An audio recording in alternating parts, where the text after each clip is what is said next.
me, right? It's like acknowledging I identify as a cisgender male, and which basically means that I match the designated sex that I was given at birth, right? And I have to just be honest, right? As we're having this conversation in this space of diversity, equity, and inclusion, right? And even bringing it back to the community organizing principles and literally like grassroots organizing or activism, right?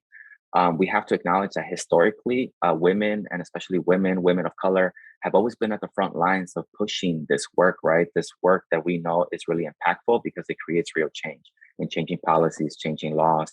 And, when I'm coming into a space where it's mostly a lot of, women leading this work. And so, I have to be very conscious of that because I one thing that I love to do is that I love to facilitate the work and take a step back and make sure that people that are doing the work are getting the recognition and being on the spotlight. And so that's my little, we all got to do our part, right? And we have to constantly be aware and challenging, right? Our power dynamics and where do we have, some privilege, right? And obviously our privilege changes, right?